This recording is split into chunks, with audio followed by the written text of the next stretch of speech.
پہلے تو میں نے مسلمانوں کے اخلاق سنے تھے، اب تو میں نے دیکھ بھی لیے. پر یہ بتا جب 12,000 آیا تھا جان کیوں نہیں چھڑائی؟ تو حضرت چارہ کاٹتے کاٹتے رو پڑے. فرمانے لگے تو نہیں نہ جانتا یہ بیٹیاں سانجھی ہوتی ہیں، پتہ نہیں نا. میرے رسول پاک نے تو حاتم تائی کی بیٹی کے سر پہ کپڑا رکھ کے کہا تھا بیٹیاں برابر ہوتی ہیں. تو یہ نہیں پتا جب اس کی 6 بیٹیوں کی شادی ہوئی ہے میرے اندر روحانیت کتنی بڑی ہے. فرمایا پھر 12,000 آیا ہے تو 2-4 بچیاں پھر گئی ہیں. تجھے نہیں پتا میں اندر سے راضی کتنا ہوں، میں تیری نوکری کرتا رہوں گا، پتہ نہیں اللہ کتنی بیٹیوں کو بیاہ دے گا. اتنا رویا وہ عیسائی کے پیروں میں بیٹھ گیا، کہنے لگا بابا میں نے تیری مخالفت کی ہے پر تیرے قریب آ کے پتہ چلا ہے کہ تو بہت اونچے اخلاق کا مالک ہے، اور اگر تیرا یہ مقام ہے تو تجھے اخلاق سکھانے والے محمد عربی کی شان کتنی ہوگی. ظالم کی بولیے جاتے نہیں لوگ جھوٹے گواہ بن کے. وکیل صاحب کو نہیں پتا ہوتا کہ یہ بندہ مجرم ہے جو میرے پاس آیا. کیا مجرموں کے وکیل نہیں ہوتے؟ بولے تو اس کو پتہ نہیں ہوتا وکیل صاحب کو کہ یہ صاحب مجرم ہے میرے پاس مقدمہ لے کے آئے. اور اگر بے ادبی نہ ہو جائے تو میرا خیال ہے قاضی عدالت کو بھی پتا ہوتا ہے کہ مجرم کون ہے اور مظلوم. میرے نبی پاک صلی اللہ علیہ وسلم نے اس قدر زیادہ سختی فرمائی اس مسئلے میں. فرمایا جس کو پتا تھا کہ فلاں آدمی ظالم ہے، ظلم کر رہا، پھر وہ ظالم کا گواہ بنا یا اس نے ظالم کی مدد کی، کتنی کی؟ شارحین لکھتے ہیں چاہے اس نے ایک جملہ بول کے کی، چاہے ایک، سارے بولیے، چاہے ایک غریب کو اس نے ظلم کیا تو کہتے ہیں علاج یہ سی، چاہے ایک جملہ بول کے کی. شارحین اس حدیث کی شرح میں لکھتے ہیں ایک جملہ بول کے چاہے مدد کی. جس بندے نے کسی ظالم کی مدد کی کسی مقدمے میں یا کسی صورت میں اور اسے پتا تھا یہ ظالم ہے، میرے نبی پاک صلی اللہ تعالی علیہ وسلم فرماتے ہیں اگر اس نے مدد کی، ابھی ظالم کی بات نہیں ہو رہی، ظالم کے مددگار کی بات ہو رہی، اگر کسی نے ظالم کی مدد کی تو حضور فرماتے ہیں خدا بھی اس سے بری و ذمہ ہے، رسول بھی اس سے بری و ذمہ ہے. سنبھال کے رکھے اپنی نمازیں، قربانیاں، حج، زکوٰۃ سنبھال کے رکھے. اگر ظالموں کا مددگار ہے، الیکشن آ لینے دے، آپ کو نظر آ جائے گا کون کون ظالموں کا مددگار ہے، نظر آ جائے گا. اپنی جیب سے لوگ پیسے دے کے ظالموں کی مدد کریں گے، ان کے فلیکس چھپوائیں گے، بورڈ لگوائیں گے، جیبوں سے پیسے دے کے. ہم نے خود آگ لگائی ہے چمن میں اپنے، بے سبب گردشی ایام کو الزام نہ دو. ہم نے خود نور کا ظلمت سے کیا ہے سودا، کر کے توہین سحر شام کو الزام نہ دو. ظالموں کے مددگار میدان میں آ گئے. یہ چھوٹا لفظ نہیں، میرے حبیب پاک صلی اللہ علیہ وسلم نے فرمایا جو ظالم کا مددگار ہے سن لے جو سجن کے ساتھ کچہری جاتا ہے، وہ یاد رکھے جو دوست کا گواہ بنتا ہے، وہ یاد رکھے جو کہتا ہے میں مانگی گیا تھا، مجھے بلایا گیا تھا قبضہ چھڑانے کے لیے کسی غریب بیوہ کی جائیداد پہ، وہ سن لے تو مدد کر کے نہیں آیا، تو خدا کے ذمے سے نکل گیا ہے.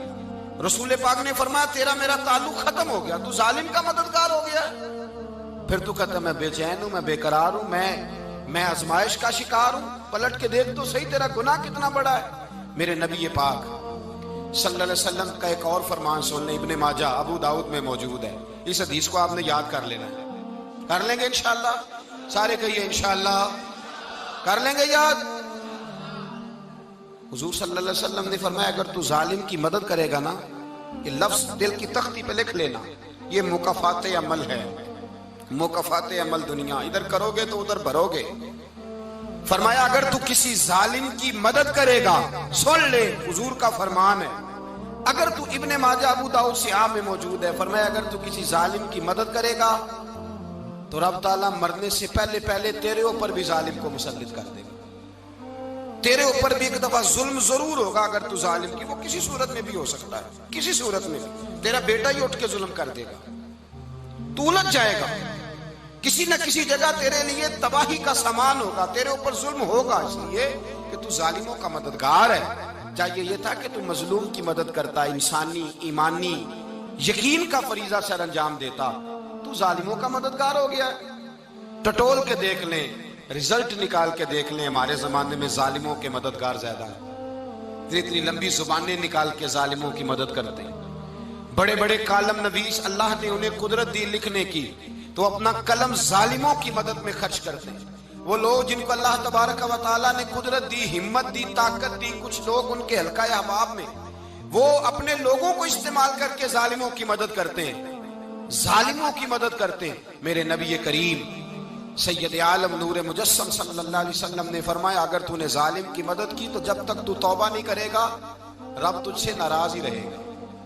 اللہ تجھ سے، او بھائی جس سے رب بھی ناراض ہو گیا، نہ کھانا نہ پینا نہ سونا نہ جاگنا نہ نیند، پھر تیری ہر چیز تیرے لیے آزمائش ہو جائے گی، پھر تیرا سایہ بھی تیرے لیے خوف کا سامان بنے گا، پھر زندگی جیتی جاگتی لاش بن جائے گی، تو اپنے کندھوں پر اپنی میت اٹھائے پھرے گا جب تو ظالم کا مددگار ہوگا۔ اور نبی پاک صلی اللہ علیہ وسلم نے فرمایا، ظالموں کا مددگار بھی ظالم ہوتا ہے، ظالموں کا مددگار بھی، سارے بولے، ظالموں کا مددگار بھی نہیں، کو نہیں، آپ سارے نہیں بولے، ایک دفعہ بولے، ظالموں کا مددگار بھی، پکی بات ہے، ظالموں کا مددگار بھی۔ اللہ اکبر، جس کا یارانہ ہو، جس کا دوستانہ ہو، جو کہے میں نے نا اس کو اوکھے ویلے کے لیے ظالم کو یاد رکھا ہوا ہے۔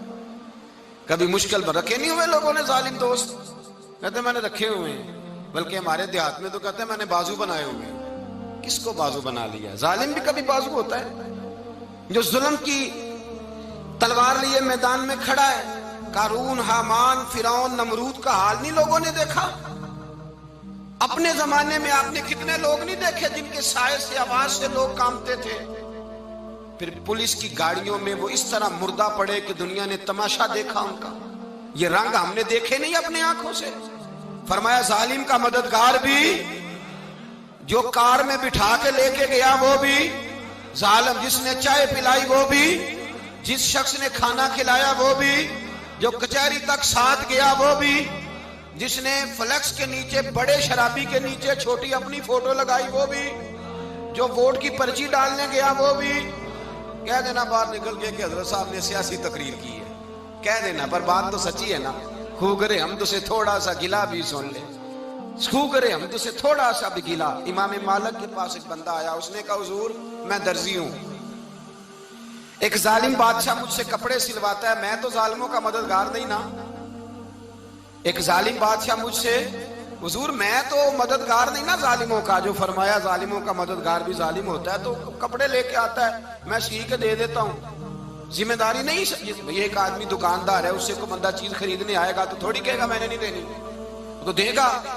کوئی بندہ اگر کسی شخص سے کوئی کام کہتا ہے جو اس کی فیلڈ ہے، اس کا شعبہ ہے، اس کا معاش کا وہ سلسلہ ہے، کہتے ہیں یا رسول اللہ صلی اللہ علیہ وسلم ظالموں کا مددگار بھی ظالم، حضور نے فرما دیا۔ تو امام مالک سے بندے نے مسئلہ پوچھا، دل کی تختی پہ لکھنے والی باتیں ہیں، کہا حضور میں درزی ہوں، ظالم کپڑے سلواتے ہیں، میں تو مددگار نہیں نا۔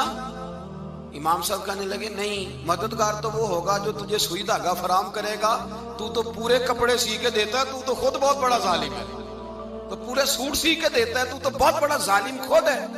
مددگار تو وہ ہوگا جو تجھے دھاگا دے گا، جو تجھے بٹن دے گا، جو تجھے نلکی دے گا۔ جو ظالم سے اتنی نفرت ظلم کر کے بندہ ہے، یہاں تو ہمارے زمانے میں ہیرو بن جاتے ہیں لوگ، ظالم ہیرو ہے، لوگ اس سے ڈرتے پھرتے ہیں، گھومتے پھرتے ہیں، اور بہت سارے کم مزاج لوگ اس کے پیچھے ہاتھ باندھ کے پھرتے ہیں۔ ظالموں کی مدد کرنا، ظالموں کے ساتھ رہنا، یہ ظلم ہے، ظلم، یہ زیادتی ہے۔ میرے نبی پاک صلی اللہ تعالی علیہ وآلہ وسلم نے ارشاد فرمایا، یاد رکھو رب فرماتا ہے میں مظلوم کی مدد ضرور کروں گا، چاہے جلدی کروں چاہے دیر سے کروں، میں مظلوم کی مدد۔ اور حضور صلی اللہ علیہ وسلم نے فرمایا ہے، حضرت معاذ بن جبل کہتے ہیں حضور نے مجھے یمن کا گورنر بنایا، جب میں جانے لگا نا تو حضور نے بڑی نصیحتیں کی، بخاری میں موجود ہے، فرماتے ہیں جب میں پلٹنے لگا تو میرے رسول نے فرمایا معاذ ایک منٹ ٹھہر جا، ایک بات میری یاد رکھنا، اس کو نہ بھولنا۔ کہا حضور کیا؟